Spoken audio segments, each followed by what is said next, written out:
제5장 아직 죽지 않은 사람으로 살지 말라.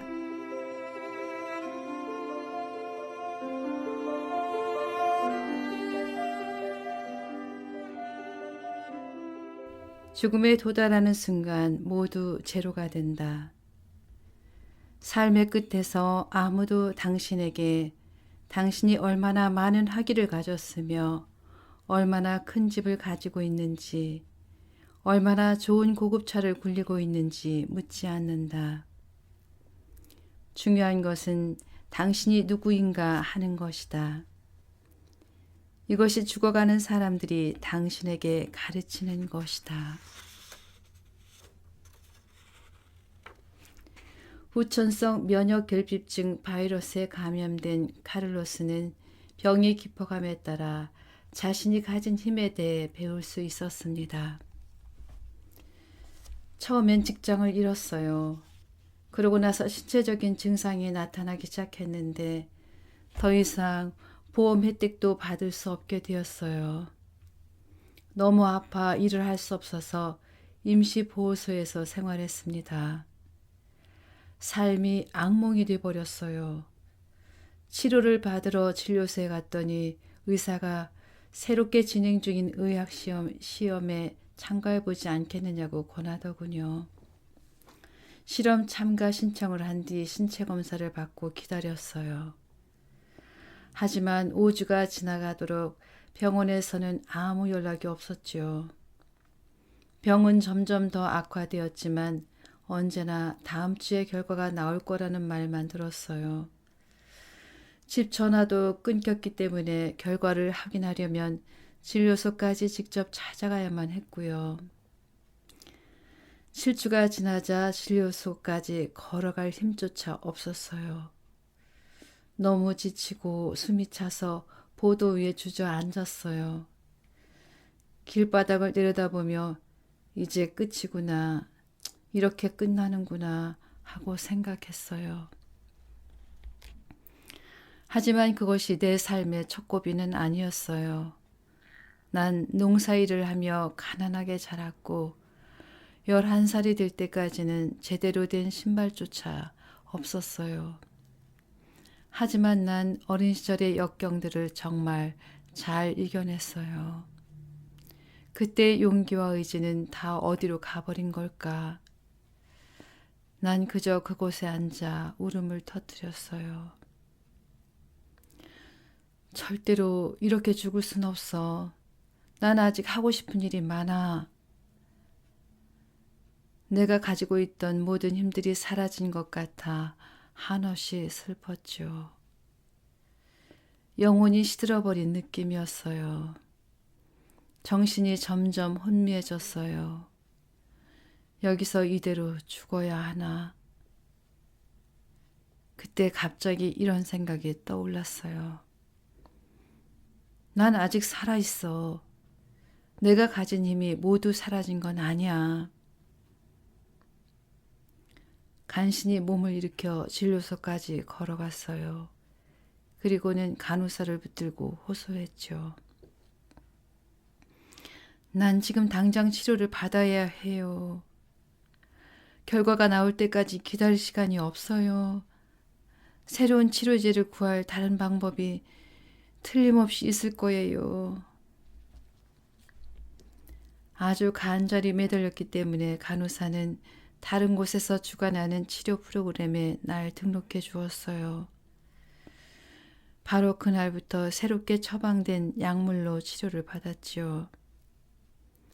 2년이 지난 지금 내 몸은 다시 건강해졌어요.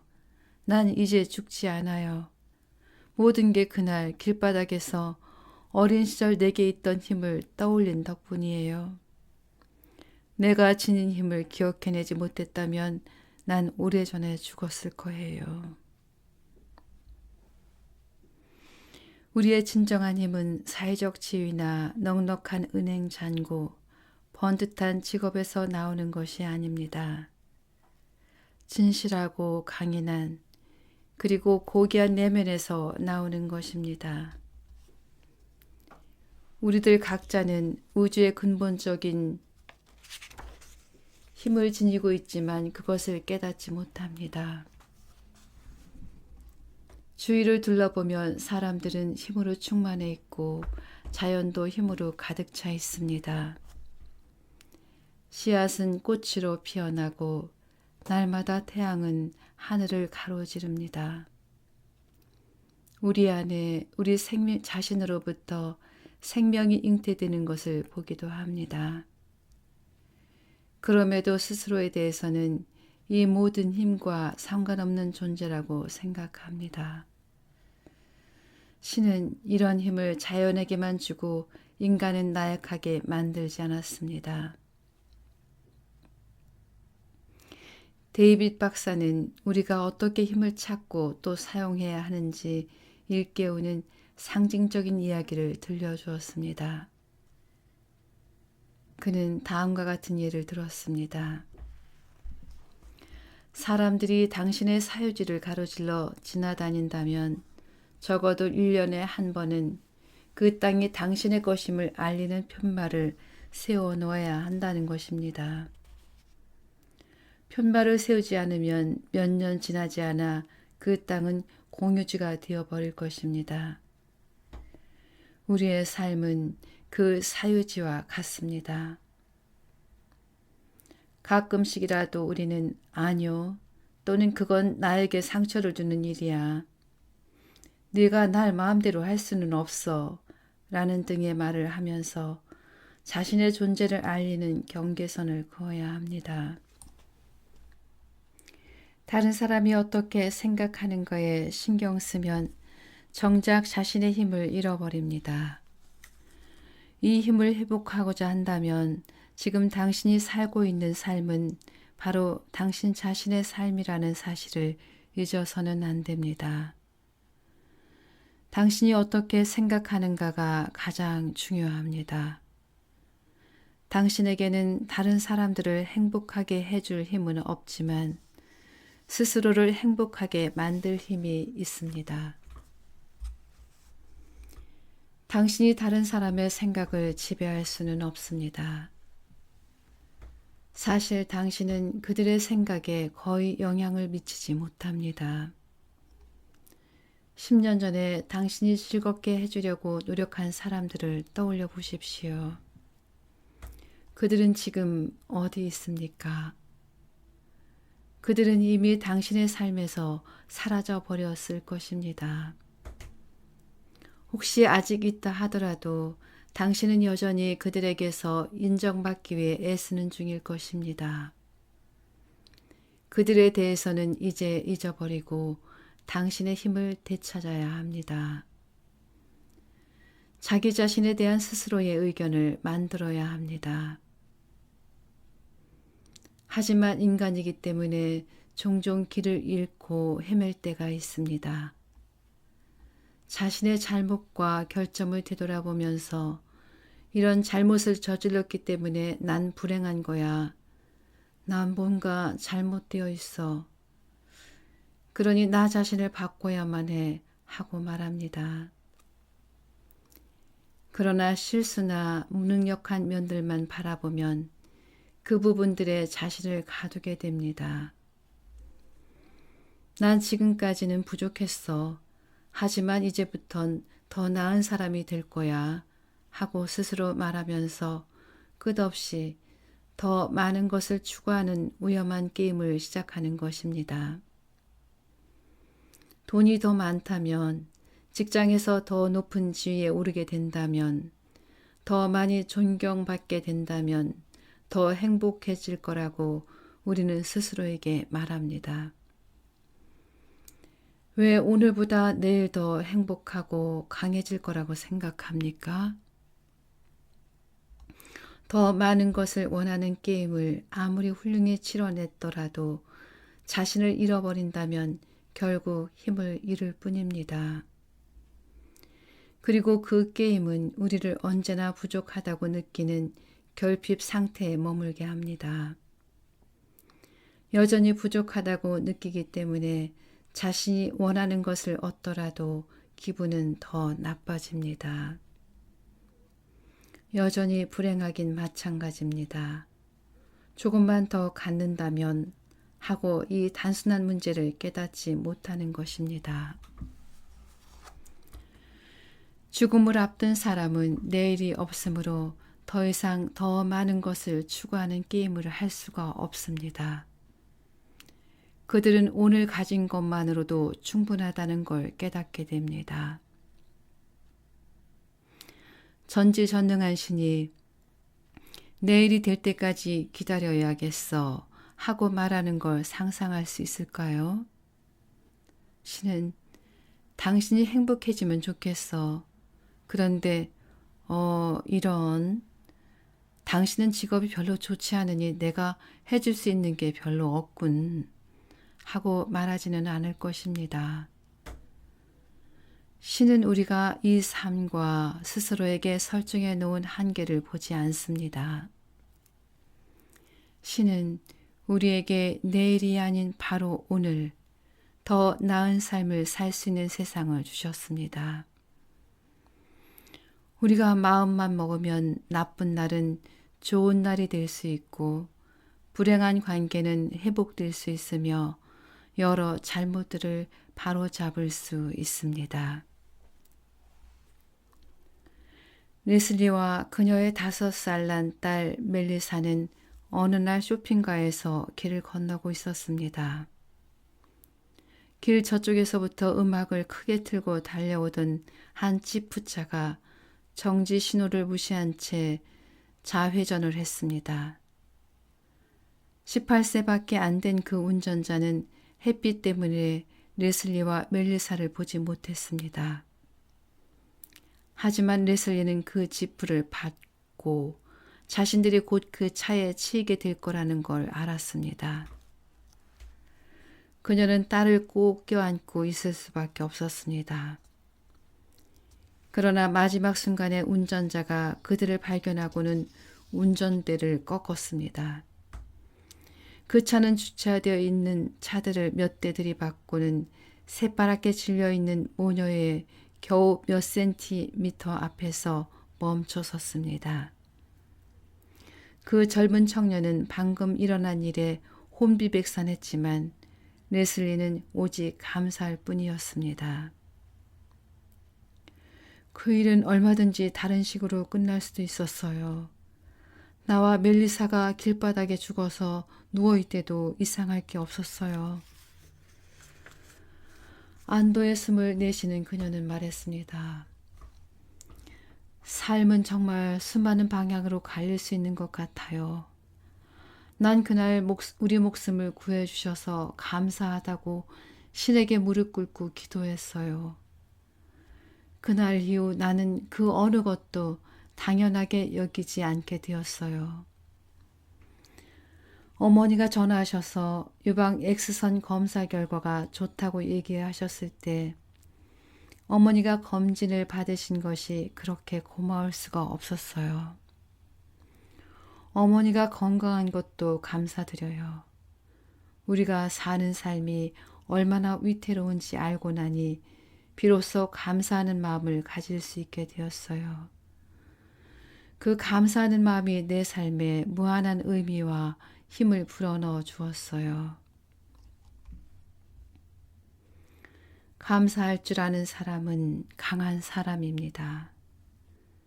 감사하는 마음에서 힘이 생기기 때문입니다. 모든 여유로움은 우리가 가진 것에 감사하는 마음으로부터 나옵니다. 진정한 힘과 행복은 감사하는 마음이 그리는 미술 작품 속에 있습니다.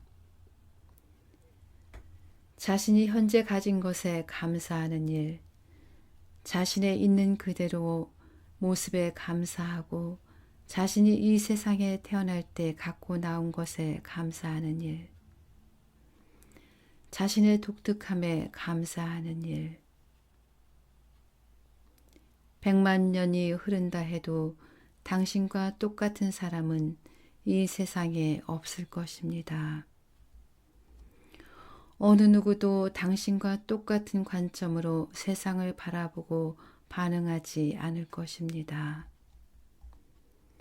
지금 바로 곁에 있는 사람들과 물건들에 감사하지 못한다면 나중에 더 많은 물건들과 더 많은 사람들, 더 많은 힘을 갖게 된다고 감사할 수 있을까요?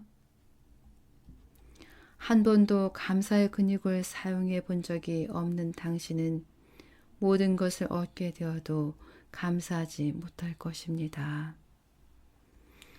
오히려 당신은 이렇게 생각할 것입니다. 이 정도의 아내, 이 정도의 돈, 이 정도의 집으로는 아직 충분치 않아. 좀 더 많은 것을 가져야 해. 그렇게 당신은 계속 더 많은 것을 원하고 모든 것들이 지금과 달라지기를 바라면서 자신이 가진 것들에 감사하는 대신 더 많은 것을 얻기 위한 게임에 몰두하며 살아갈 것입니다. 우리는 자신의 길에 집중해야 합니다. 돈이나 물질적인 부보다 훨씬 더 가치 있고 본질적인 것들로 우리를 데려가는 길에 더 많은 것을 얻으려는 대신 이만하면 충분해 하고 만족해야 합니다. 이걸로 충분할까 하는 생각을 중단해야 합니다. 생의 마지막 순간에 이르면 그것으로 충분했음을 깨닫게 될 것이기 때문입니다. 삶이 충분할 때 우리는 더 이상 아무것도 필요하지 않습니다. 우리의 날들이 충분할 때 그 기분은 얼마나 좋을까요? 세상은 이대로 충분합니다. 하지만 우리는 종종 그런 기분이 드는 걸 막습니다. 항상 부족하다고 느끼며 살아왔기 때문에 충분하다는 느낌이 낯설기만 합니다. 하지만 그런 생각은 바꿀 수 있습니다. 이런 게 바로 삶이고 난 더 이상은 필요 없어 하고 말할 수 있다면 큰 힘과 행운을 손에 넣은 것입니다.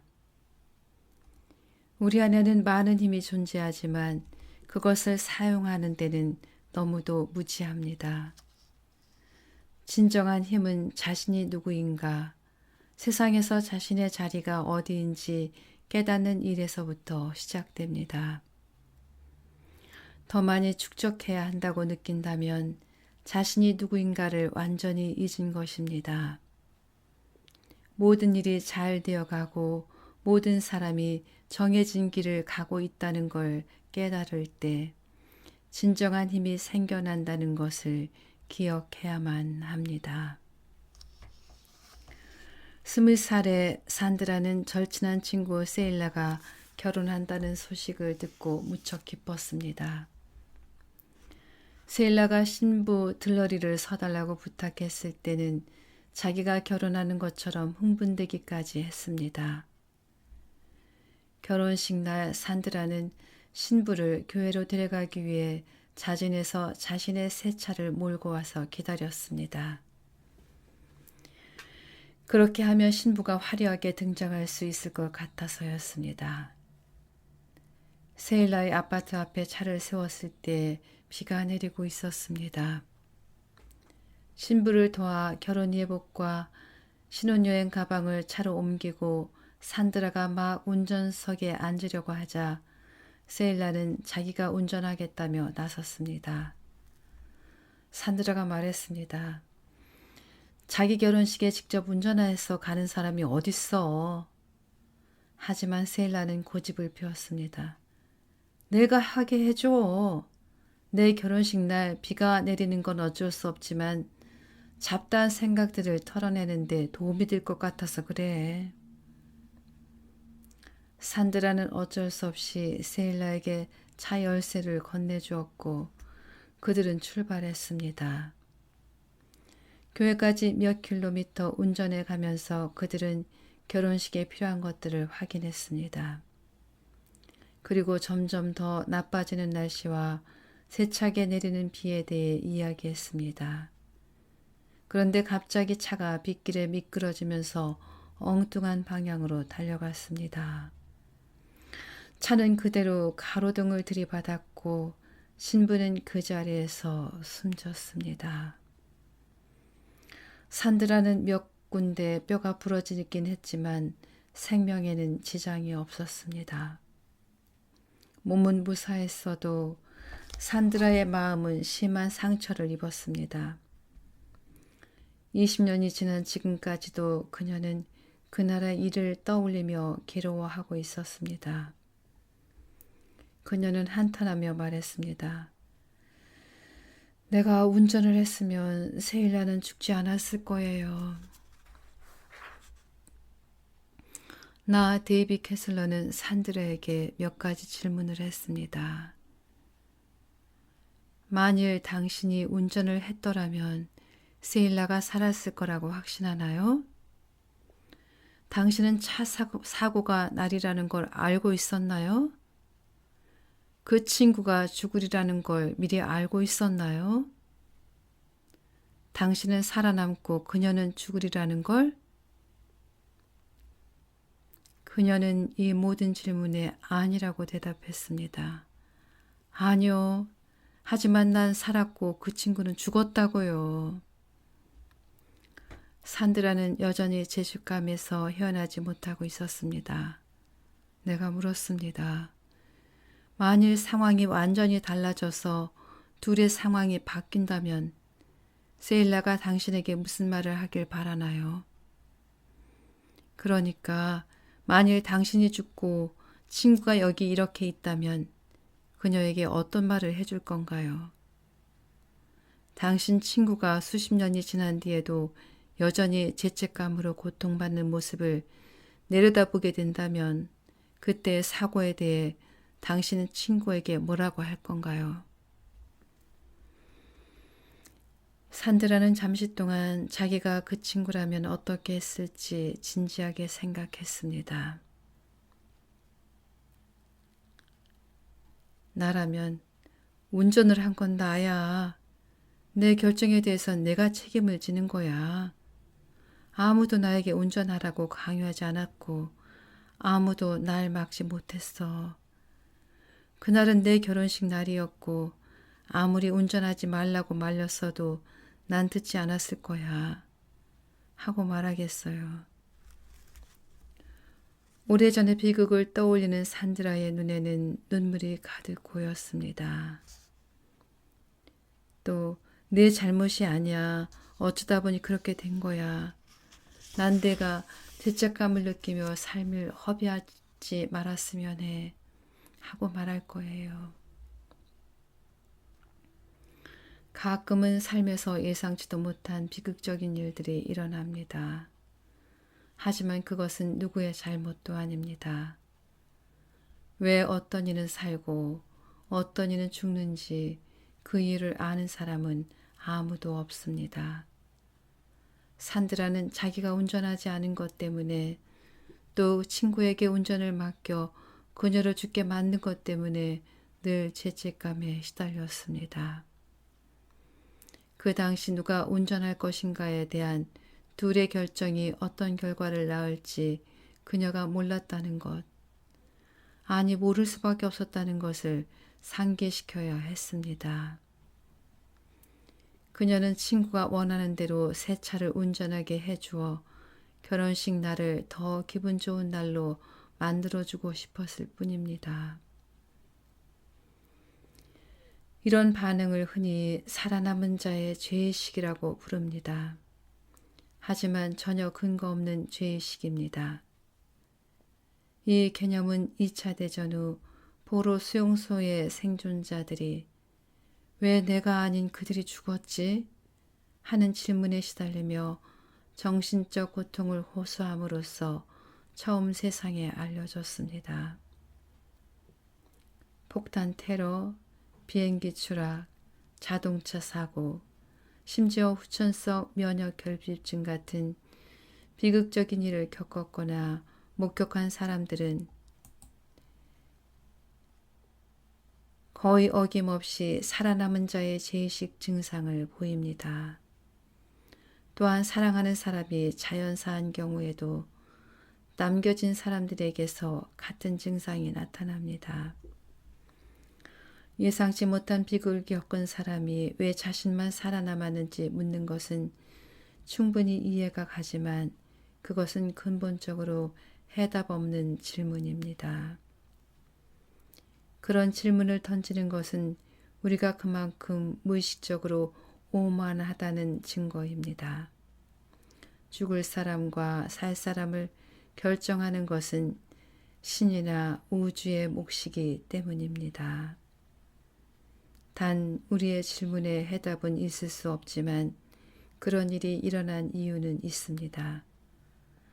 살아남은 이들은 더 살도록 선택된 것입니다. 그러니 우리가 던져야 할 질문은 이것입니다. 만일 내가 더 살도록 선택받았다면 난 지금 과연 제대로 살고 있는가? 죄의식을 느끼는 심리는 자신이 무언가를 잘못했다는 자기 비난에 뿌리를 두고 있습니다. 자기 내면을 향한 분노입니다. 많은 경우 이 불행한 자기 비난은 어린 시절에서 비롯됩니다. 그것은 우리가 비겁하게 길러졌기 때문입니다. 심하게 들릴지도 모르지만 그것이 사실입니다. 나는 이 비겁하다는 말을 통해 어린 시절 우리가 어떻게 자신을 팔아서 다른 이들의 사랑을 얻고자 했는지 상징적으로 말하는 것입니다.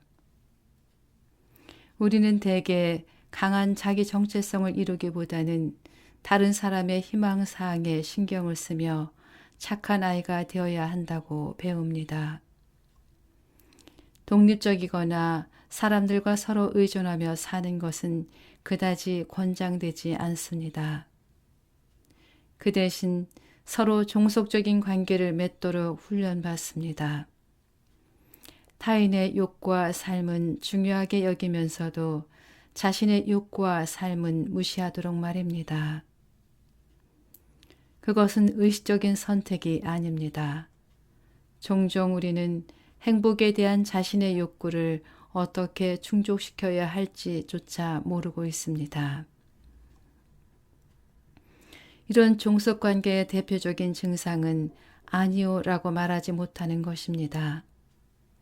우리는 다른 사람의 요청을 받아들임으로써 그들을 기쁘게 해야 한다고 배웁니다. 많은 부모가 자녀로부터 거절당하면 불행해합니다. 사실 아이들이 적절한 시기에 아니요라고 말하는 법을 배우는 것은 멋진 일입니다. 우리 모두는 너무 늦기 전에 아니요라고 큰 소리로 분명하게 말하는 법을 배워야 합니다. 다른 이들을 기쁘게 해주고자 하는 욕망은 죄의식이 자라기에 비옥한 토양이 됩니다. 하지만 그것만이 죄의식을 길러내는 전부는 아닙니다. 때로 우리는 자신의 독립성을 주장하면서도 죄의식을 느낍니다. 이런 현상은 특히 자기 정체성을 형성해가는 시기에 상실의 고통을 겪는 아이들에게서 두드러지게 나타납니다. 이런 죄의식을 극복하거나 차단하기 위해서는 현명한 부모의 도움이 필요합니다. 9살 난 소녀 스코트는 캠핑을 못 가게 하는 엄마 때문에 단단히 화가 나 있었습니다. 엄마 마리는 아들에게 숙제를 끝마치기 전까지는 갈 수 없다고 단단히 일렀지만 그녀에게 아들을 야단치는 일은 무척 힘들었습니다. 40살인 그녀는 자궁경부암을 앓고 있었는데 이미 간까지 전이 된 상태였습니다. 그녀는 나 엘리자베스 키블러-로스에게 털어놓았습니다. 아들이 나와 함께 있으면서 불행해하는 걸 보고 싶진 않아요. 우리에게 남은 시간은 너무 적거든요. 마리는 아들과 사이좋게 지내기를 바랐지만 숙제와 캠핑의 논쟁은 점점 악화되었습니다. 잔뜩 화가 난 스코트는 이렇게 내뱉고 말았습니다. 엄마가 차라리 죽어버렸으면 좋겠어. 그것은 마지에게 너무 잔인한 말이었습니다. 다른 사람들이라면 아마 걱정하지 마, 네 소원대로 될 테니까 하고 맞받아 쳤을 것입니다. 하지만 마리는 아들을 찬찬히 들여다보며 부드럽게 말했습니다. 진심이 아니라는 걸 알아. 너 정말 화가 많이 났구나. 그 후 10개월이 지난 뒤 침대에 누워 움직이지 못하게 된 마리는 말했습니다. 난 스코트에게 좋은 기억을 남겨주고 싶어요. 내가 죽는 것만으로도 아이는 어린 시절의 깊은 상처를 입게 될 거예요. 그것만으로도 불행한데 내 아들이 죄의식을 느끼며 살아가게 할 수는 없어요. 그래서 아이와 그것에 대해 얘기했어요. 스코트, 내가 나한테 무척 화가 났을 때 엄마가 죽어버렸으면 좋겠다고 한 걸 기억하니? 그런데 내가 영원히 떠나버리고 나면 넌 그 일을 기억날 때마다 아주 속상해 할 거야. 하지만 아이들은 화가 많이 나면 자기 엄마가 밉다고 생각한단다. 내가 정말로 엄마를 미워하지 않는다는 걸 알아. 속으로 아주 마음이 아파한다는 것도. 난 절대로 내가 그런 일 때문에 죄책감을 느끼지 않길 바란다. 넌 내게 엄마가 되는 게 얼마나 멋진 일인가 알게 해줬어. 너와 함께한 것만으로도 인생을 살 가치가 있었어. 난 그렇게 말해주었어요. 우리들 대부분은 죄의식이나 자기 비난이 어떻게 시작되는지 마리만큼 잘 알지는 못합니다. 또한 우리가 자식들에게 심어주는 죄의식이나 우리 자신이 갖고 있는 죄의식에 대해서도 잘 모릅니다. 그렇게 죄의식을 마음속에 품은 채로 우리는 성인이 됩니다. 그런 죄의식들은 대개 과장되고 고통스러우며 비생산적입니다. 어느 정도까지는 죄의식이 필요합니다. 죄의식이 없다면 사회는 혼란에 빠질 것이고 그러면 사람들의 행동에 제동을 걸 경보등도 사라질 것입니다. 우리는 마치 도로 위의 유일한 운전자인 양 마구 운전할 것입니다. 죄의식은 인간으로서 경험하는 여러 가지 일들 중 하나입니다. 때로 죄의식은 우리에게 무엇인가 잘못되었음을 알려주는 안내자 역할을 합니다. 자신의 가치관에서 벗어나는 일을 하고 있음을 또는 본래의 모습에서 일탈했음을 일깨워줍니다. 죄의식을 통과해 앞으로 나아가기 위해서는 자신의 가치관과 행동을 일치시켜야 합니다. 헬렌과 미셀은 둘 다 50대 여성으로 20년 넘게 친구로 지내왔습니다. 그러나 어떤 일로 헬렌은 미셀에게 화가 났고 4년 전부터 서로 거의 연락을 하지 않게 되었습니다. 헬렌은 미셀의 이름을 듣기만 해도 성을 냈습니다. 난 지난 4년간 친구에게 주려고 산 생일 선물들을 아직도 지하실에 보관하고 있어요. 미셀이 날 위해 시간을 낼 때까지 선물을 주지 않을 거예요. 둘 다 재혼을 하고부터 그들은 지금까지 명목상으로만 친구로 남게 되었습니다. 미셀이 먼저 재혼을 했습니다. 헬렌은 진심으로 축하했지만 자꾸만 자신이 미셀에게 보잘것없는 존재로 여겨졌습니다. 바로 그즈음 헬렌은 두 번째 남편을 만났고 두 친구는 이후 계속 소원하게 지냈습니다. 헬렌이 여러 차례 전화를 했지만 그때마다 미셀은 시간을 내지 못했습니다. 헬렌은 미셀, 내 생일 선물을 준비했어. 우리 한번 만나자. 하고 말했지만 두 사람은 결국 한 번도 만나지 못했습니다. 그러던 중 헬렌이 유방암에 걸렸습니다. 헬렌은 자신의 삶을 되돌아볼 때마다 금이 가버린 미셀과의 우정이 마음에 걸린다고 말했습니다. 미셀을 위해 사둔 그 생일 선물들을 모두 우편으로 보내주면 어떻겠냐고 물어보았지만 그녀는 펄쩍 뛰었습니다. 우리가 다시 만나기 전까지는 안 돼요. 난 지난 여러 해 동안 노력해왔어요. 난 앞으로도 계속 미셀에게 전화해서 멋진 선물을 준비해 두었다고 얘기할 거예요. 친구와의 불화가 죄의식 때문은 아닌지 나 데이비 캐슬러는 화가 나 있는 헬렌에게 물었습니다. 그녀는 조금도 망설이지 않고 죄의식 같은 건 없다고 대답했습니다. 그렇다면 그런 행동을 함으로써 친구에게 죄의식을 느끼게 하려는 건 아닌지 물어보았습니다. 그녀는 당황하면서 되물었습니다. 왜 그렇게 생각하죠? 내가 말했습니다. 내 생각엔 이위야 어찌됐든 미셀은 당신을 만나지 않음으로써 당신과 친구 관계를 끝내거나 아니면 최소한 방식을 바꾸려는 것 같군요. 하지만 당신은 이 문제에 정면으로 맞서는 대신 아무것도 하지 않고 아무 말도 하지 않았어요. 오히려 해마다 더 비싼 생일 선물을 샀어요. 당신이 첫 해에 그런 행동을 한 건 이해가 가지만 4년 동안 계속 그렇게 해온 이유가 뭐죠? 선물을 사봤자 소용없으리란 걸 알았을 텐데요. 난 그때마다 올해는 둘이 함께 시간을 보낼 수 있을 거라고 생각했어요.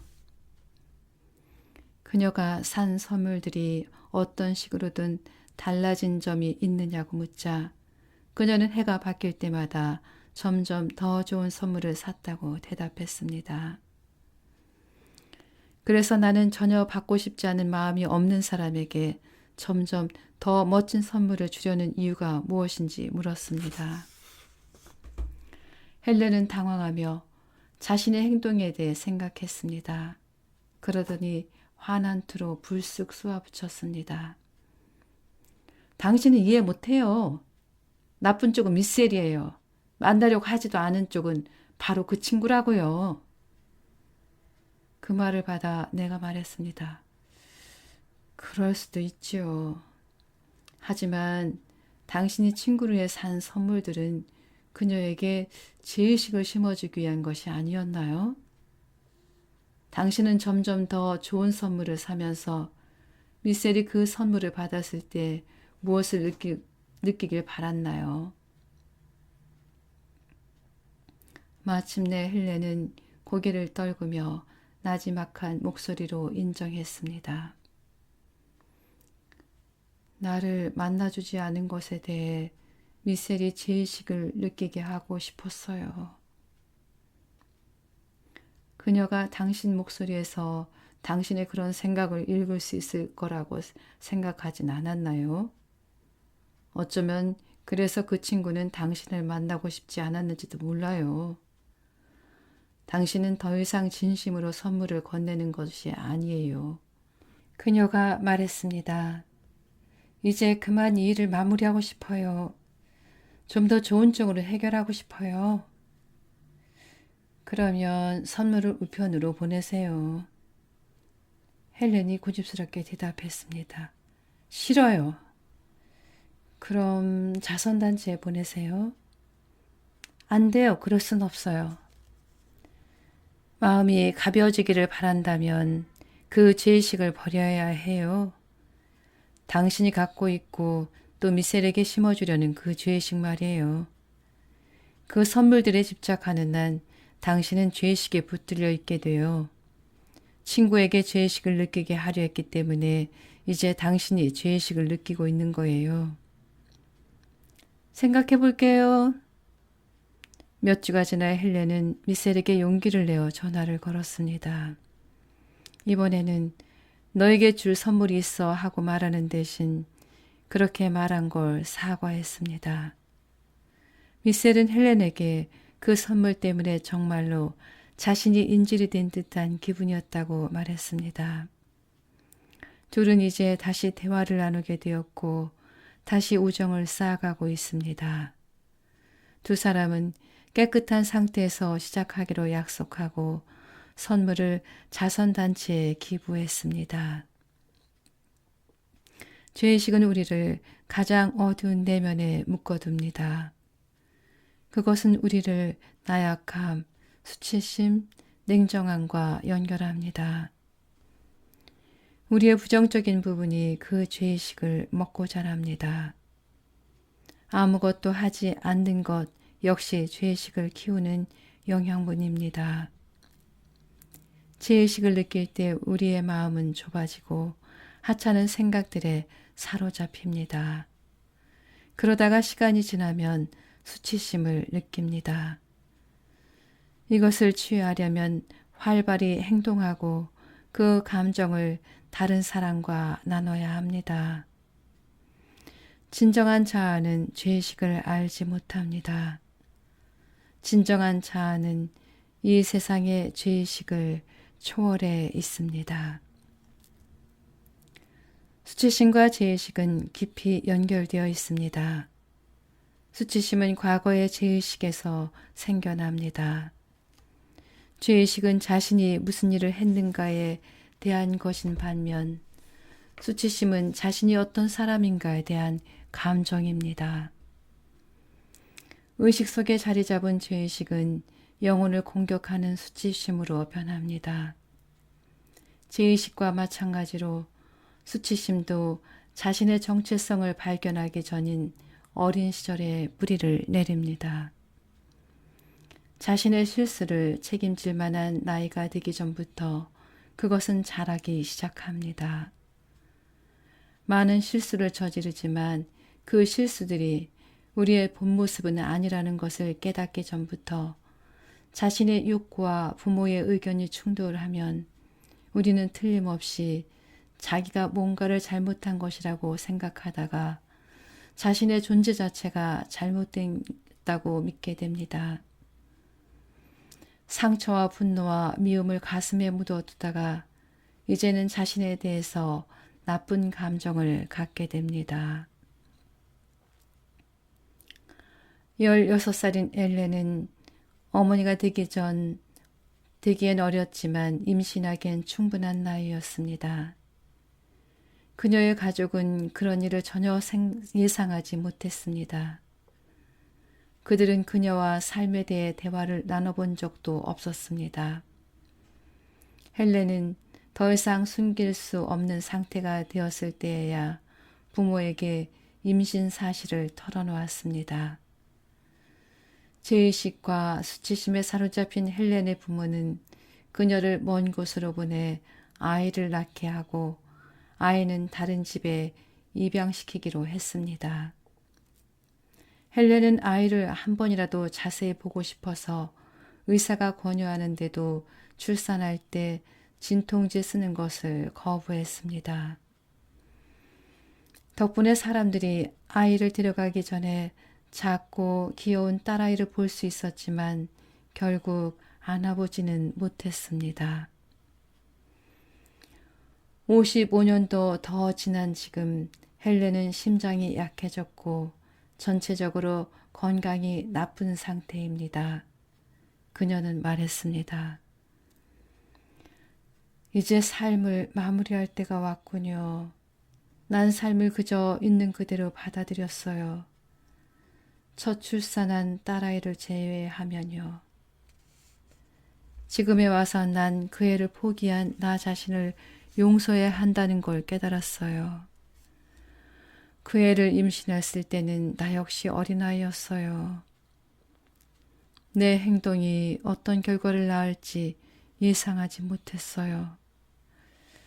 하지만 그때 일에 대한 수치심이 평생 나를 따라다녔죠. 그의 생각을 참으로 많이 했어요. 나 자신이 불완전하다는 느낌이 들었어요. 그 애를 찾기엔 너무 늦었을지도 몰라요. 그 애를 찾는다는 것 자체가 이기적인 생각일 수도 있고요. 그 애는 자기가 입양됐는지조차 모를 수도 있으니까요. 당시 난 어렸고 철도 없었지만 그 수치심을 극복하기 위해 내가 어떻게든 노력했다고 느끼며 이 세상을 떠나고 싶어요. 그래서 그 애한테 이렇게 편지를 썼어요. 네가 이 편지를 읽을 때쯤이면 난 아마도 이 세상에 없을 거야. 나는 꽤 행복한 삶을 살았지만 그 안에 너는 없었구나. 난 많은 시간을 죄의식 속에서 보냈단다. 좀 더 빨리 해결했다면 좋았을 텐데. 내가 널 찾을 수 있었을지는 알 수 없지만 네가 원한다면 나를 쉽게 찾도록 할 수는 있었을 테지. 이제 내 삶이 다한 것 같으니 한 가지 해야 할 일을 하고 떠나야겠구나. 그 일이란 바로 너에게 이 편지를 남기는 거란다. 삶이 아무리 불공평하게 생각되더라도 하루하루 최선을 다해 살아간다면 생을 마감할 때 삶의 진정한 가치를 느낄 수 있을 거야. 그것이 얼마나 힘든지는 나도 잘 알고 있단다. 나 또한 세상의 불공평함을 일찍 맛보았지만 넌 태어난 순간부터 불공평함을 겪었지. 하지만 넌 분명 그 가치를 발견할 수 있을 거야. 완벽한 삶이 아닌 가치 있는 삶을 말이다. 넌 환영받는 존재였고 난 절대로 널 떠나보내고 싶지 않았단다. 어떤 면에서는 널 결코 버린 적이 없어. 부디 의미 있고 좋은 삶을 살게 바란다. 살아서 못했으니 죽은 후에라도 하늘에서 지켜보며 보호해주마. 내 삶의 마지막 날 너를 다시 만날 수 있게 되기를 소망한다. 그것이 나의 가장 큰 바람이야. 헬렌이 죽은 후 그녀의 가족들은 침실을 정리하다 이 편지를 발견했습니다. 지역 라디오 방송에서 편지의 수신인을 찾기 위해 그녀의 이야기를 내보냈습니다. 몇 달이 지난 뒤 한 여성이 자신이 헬렌의 딸인지 확인하고 싶다며 나타났습니다. 조사해본 결과 그녀가 바로 헬렌의 딸이었습니다. 헬렌의 경우처럼 어린 시절의 수치심은 자신이 처한 상황에 대해 필요 이상으로 큰 책임감을 심어줍니다. 학대를 당하면 그 원인이 자신에게 있다고 느낍니다.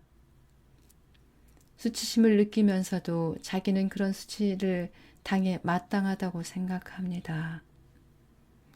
사랑을 받지 못하면 스스로를 사랑받을 가치가 없는 존재라고 생각합니다. 이런 식으로 자신에게 일어나는 안 좋은 상황들이 모두 자신의 잘못이라고 여깁니다.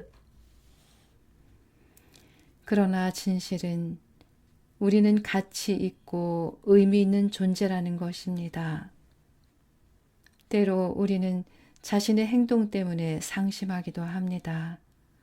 하지만 정말로 나쁜 사람들은 타인에게 상처를 입혔다고 해서 자책하지 않기 때문에 그런 기분이 든다면 우리가 그만큼 좋은 사람들이라는 뜻입니다.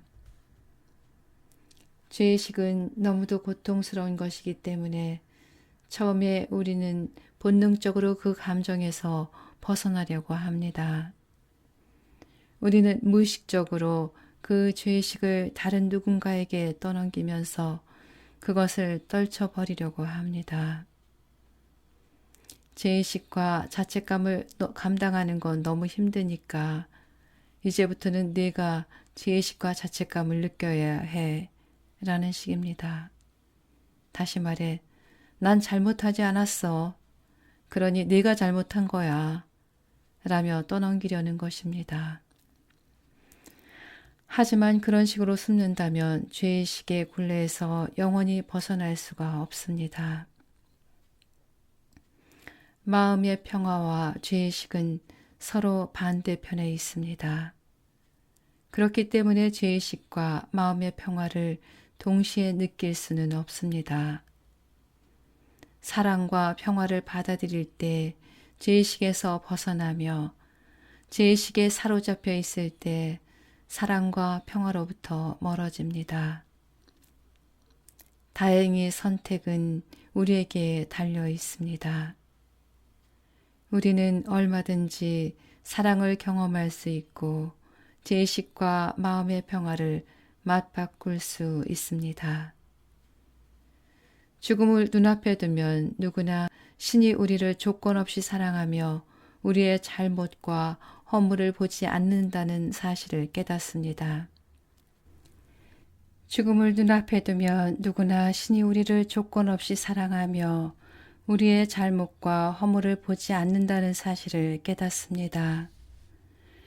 우리는 실수를 저지를 수밖에 없으며 그것이 인간 경험의 일부입니다. 죄의식은 시간과도 밀접한 관계가 있습니다. 죄의식은 언제나 과거의 일에서 비롯되기 때문에 죄의식에서 벗어나지 않은 한 과거는 계속해서 우리를 쫓아다닙니다. 자기 비난은 지금 이 순간의 실체를 회피하는 하나의 길이며 과거를 미래로까지 끌고 갑니다. 과거의 자기 비난은 우리의 미래마저 자기 비난으로 채울 것입니다. 죄의식을 내려놓을 때에만 과거가 새로운 미래를 만들 수 있습니다. 죄의식은 분명히 치유되어야 합니다. 그룹 치료 방식을 통해 사람들에게 자신의 분노를 풀게 하는 것도 매우 좋은 방법입니다. 그러고 나서 속에 있는 죄책감도 털어놓게 해야 합니다. 좋은 의도로 마련된 자리에서 죄의식에 대해 함께 이야기하면 사람들은 의외로 쉽게 죄의식을 털어버리며 때로는 눈물을 쏟기도 합니다. 이런 종류의 나눔은 가톨릭 교의 고해 성사와 비슷합니다.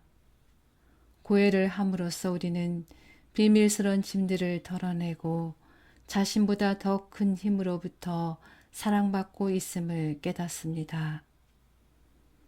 또한 우리가 여전히 사랑받을 가치가 있는 사람임을 확인하게 됩니다. 치유의 열쇠는 용서입니다. 용서란 과거를 인정하고 보내주는 것을 의미합니다. 당신이 했다고 여기는 잘못은 용서를 통해 깨끗이 정화될 수 있습니다. 당신은 평생 동안 다른 이들에게 가혹했고 무엇보다 자기 자신에게 가혹했습니다. 이제는 그 모든 것을 떨쳐버릴 시간입니다. 다른 사람들과 스스로를 용서할 때 자기 비난은 더 이상 따라다니지 않습니다. 우리는 자기 비난이 아니라 용서받을 자격이 있습니다. 이 배움을 얻을 때 진정으로 자유로워집니다.